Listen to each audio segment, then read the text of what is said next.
On second thought, maybe time isn't running out for the Pitt basketball team.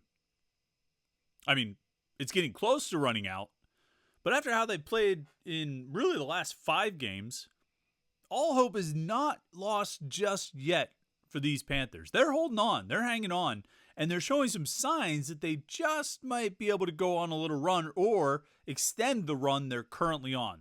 With a big game on the road tonight, let's talk about what the future looks like for the Panthers, starting with this evening's trip to NC State and everything going forward here on the Morning Pitt on youtube.com/Panther-Lair.com. It's a Wednesday. It's the midweek edition of the Morning Pitt here on youtube.com/Panther-Lair.com. I'm Chris Peak from Panther-Lair.com. It's Panther-Lair.com, Pittsburgh.rivals.com. The most comprehensive source of Pitt sports news on the internet, football, basketball, and recruiting. You find it all at Panther-Lair.com and message boards to interact with hundreds and thousands of other Pitt fans all day, every day, right there on the website, Panther-Lair.com, Pittsburgh.rivals.com. Pitt fans are talking about Pitt sports. It's the best community, best online community, I should say, of Pitt fans that you're going to find. And it's right there at Panther-Lair.com. You are a Pitt fan. You like to talk about Pitt stuff. You want to talk to other Pitt fans about Pitt stuff. That's the place to do it. The message boards at Panther-Lair.com, Pittsburgh.rivals.com. And then, of course, our YouTube channel right here, youtube.com/Panther-Lair.com, is the place where we put all of our Pitt video content, whether it's these daily Morning Pitt videos or weekly live stream that we do every Wednesday night at 8 o'clock, post-game shows that we do after every road basketball game, press conferences, all those kinds of things. They're all right here at youtube.com/Panther-Lair.com. That includes some Pitt football press conferences today. Cade Bell, the offensive coordinator, going to speak to the media for the first time since being hired at Pitt. Pat Narduzzi's going to talk to the media as well, because today actually is signing day. You might not have realized that, and that's okay. I kind of forgot about it. I didn't forget about it, but there's not a whole lot to talk about there. Pitt's got one recruit they're signing today, but Pat Narduzzi's going to talk to the media. Cade Bell is going to talk to the media.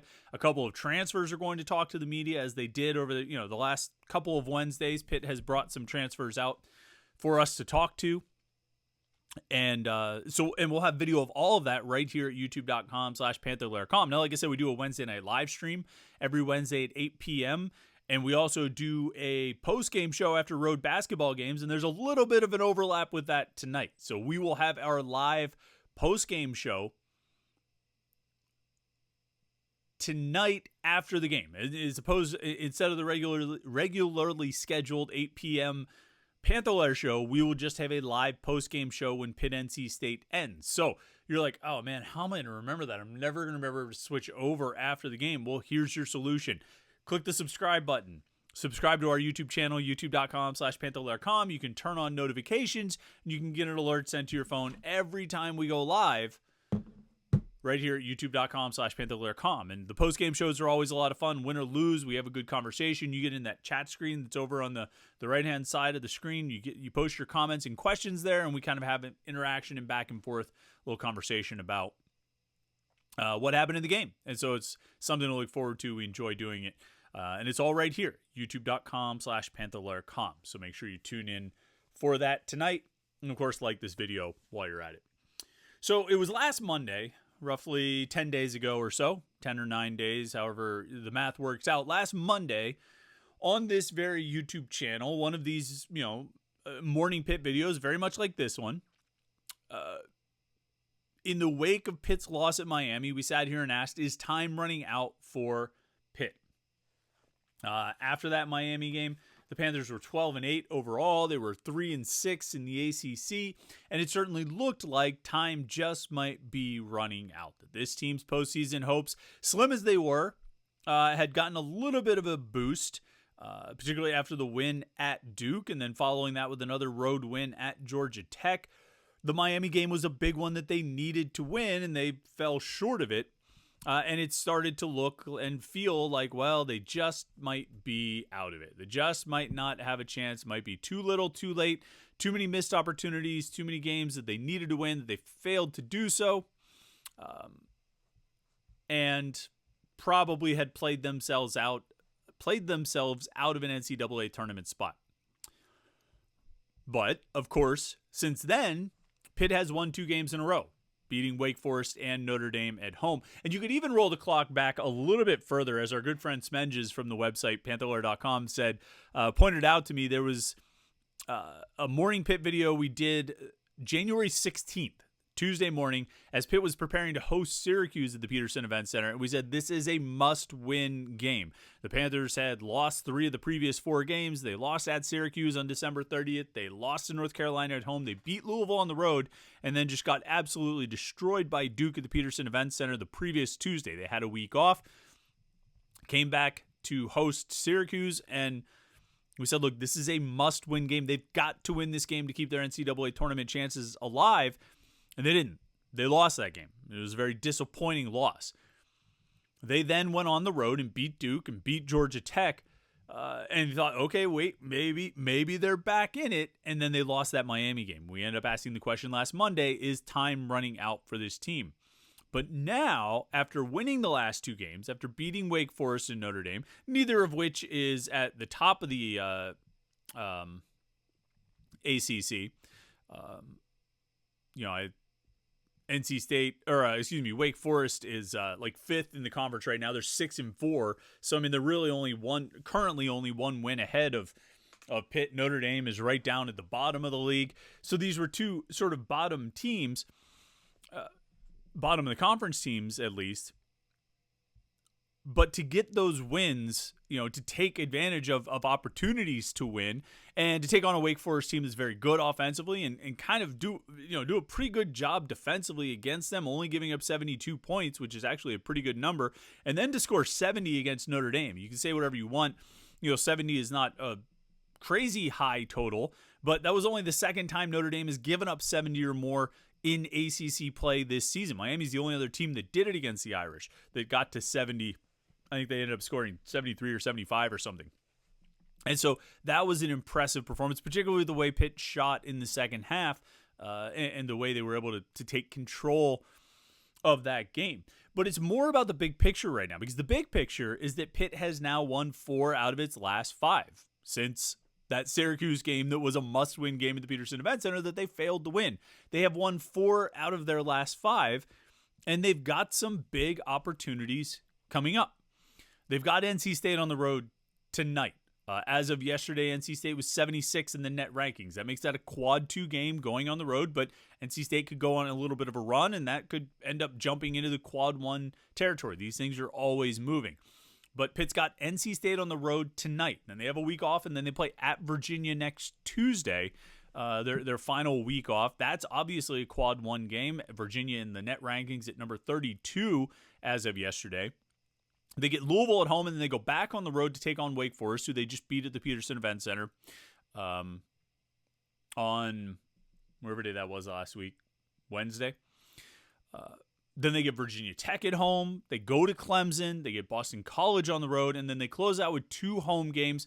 Florida State, who's just inside the top 100 in the net rankings, and then NC State again, who they're sort of starting this final 9-game run tonight against. They get the Wolfpack at the Peterson Event Center to close things out. That's a quad 3 game currently with NC State at number 76 outside the top 75.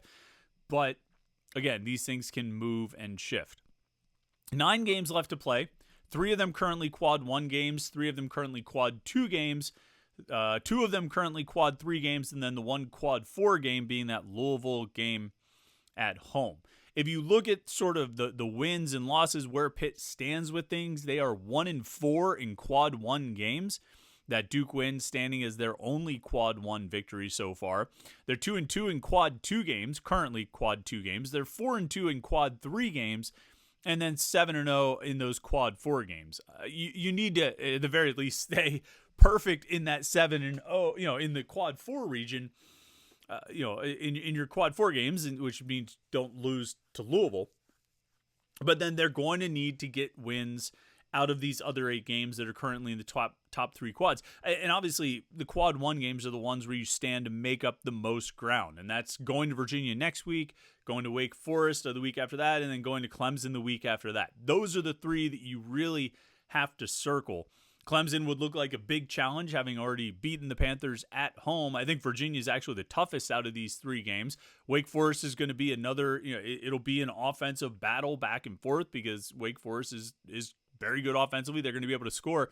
Clemson has actually been slipping. The Tigers are now 4-6 in ACC play. They're like 11th in terms of conference record, where at the point when they beat Pitt earlier this season, they looked like they might be one of the best teams in the conference. They've slipped quite a bit, and slid down the net rankings as well, down to number 37, which would still count as a quad 1 game on the road.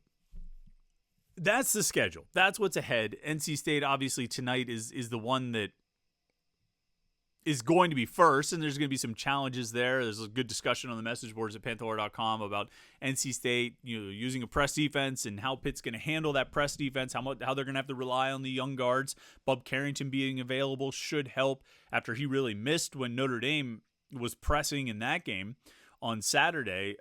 Bub Carrington was out because he had already fouled out of the game. I think he'll help them. I think he'll do well against the press. But what has gotten Pitt to this point?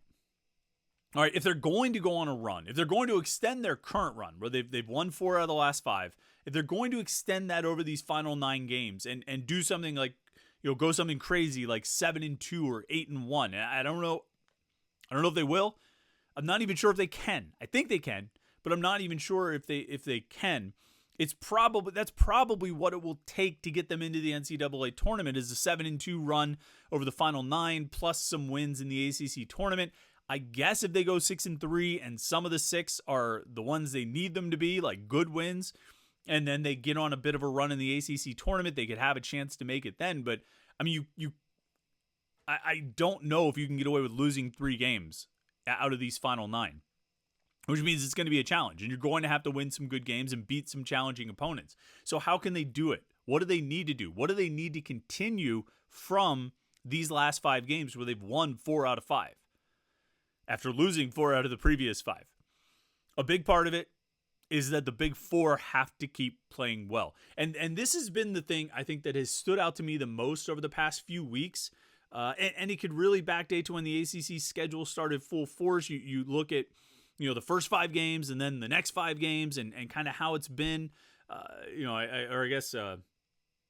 The first 6 games of that run and then the next one, the next 5.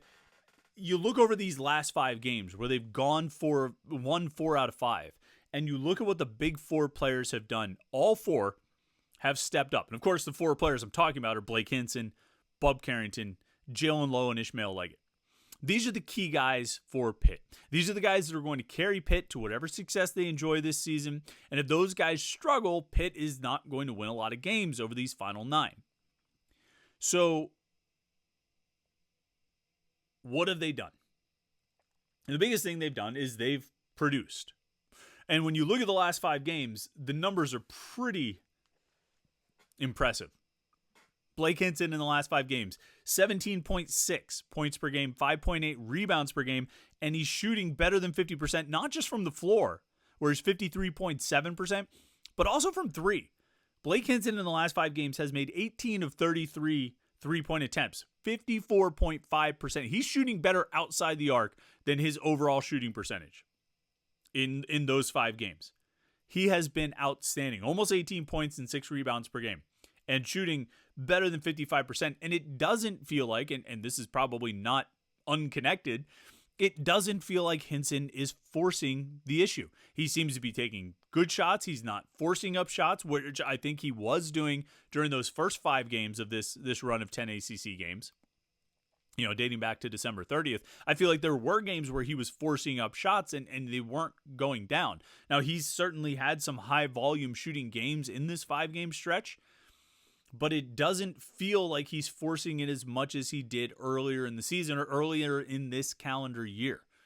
And I think that's huge, and it's led to incredible efficiency. Now, his success is also not unconnected to the success of Bub Carrington, Ishmael Leggett, and Jalen Lowe. And I'll start with Leggett. Leggett missed that Louisville game and then played less than 20 minutes in the next 2 games, the Syracuse and Duke games at home. But in the 5 games since then, which again is this 5-game stretch where they've won 4 out of 5, Leggett has averaged 14.6 points per game, 4.4 rebounds, and 2 assists. So 15, 4, and 2, basically. He's shooting 47% from the floor. He's shooting 47% from three. He's averaging 4 rebounds, I already said that, and 2 assists per game. Well, I said 47.1. He's been averaging, like 47.5% from three. So, incredible efficiency from Ishmael Leggett to shoot 47% from the floor, 47% from three, while averaging almost 15 points and 4 rebounds per game, plus 2 assists. And I don't think anyone would deny that he has been a big, big piece of Pitt's 4 wins over the last 5 games. And has been, Blake Hinson's numbers are ridiculous over the last 5 games. So I can't say that Leggett has been Pitt's best player in those 5, but I don't think he's far off the mark. And neither is Bub Carrington, who I think, had a bit of a slump, I think, to start this run of the ACC schedule. But in the last 5, he has not been slumping. In the last 5, he's averaging 14.4 points, 4.4 rebounds, 2.8 assists. He's shooting better than, almost 42% from the floor. He's shooting 32% from three.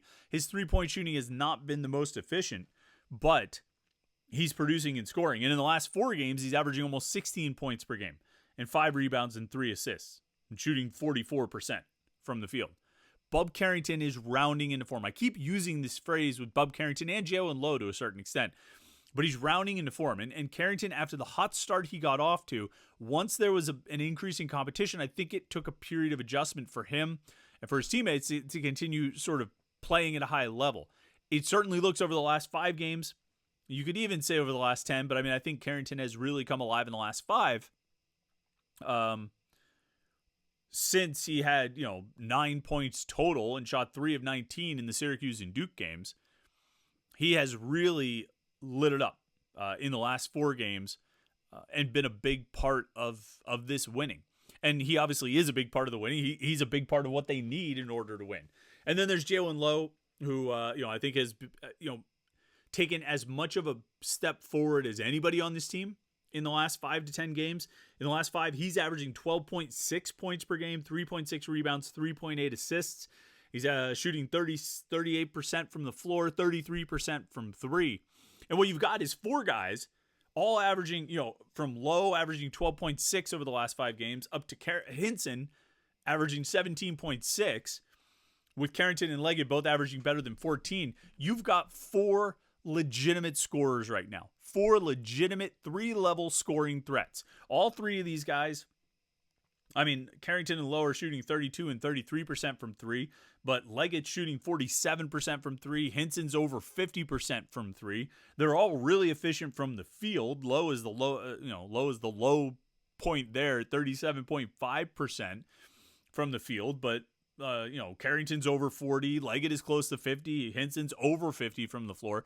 They're scoring at all levels. They're producing at all levels. They can all drive to the basket with varying degrees of success. I don't think you would say that Blake Hinson can drive to the basket as well as Ishmael Leggett or Jalen Lowe, but he can do it enough to be a threat. They can all shoot from outside. They can all hit pull-up jumpers, and they can all get to the hoop. They can all make their free throws. These guys, these 4 right here, are playing at a really high level. And when last year's team was at its best, it's when they had 3 or 4 legitimate scoring threats on the court at all time. When they had Nelly Cummings and Jamarius Burton and Blake Hinson, plus either Greg Elliott or Nike Sabandi on the court. This team has taken some time getting to that point where it's got the legitimate scoring options on the court together, but now it's happening. And as they've continued to use the 3-guard look more, it wasn't as effective against Notre Dame as it had been in the previous 4 or 5 games.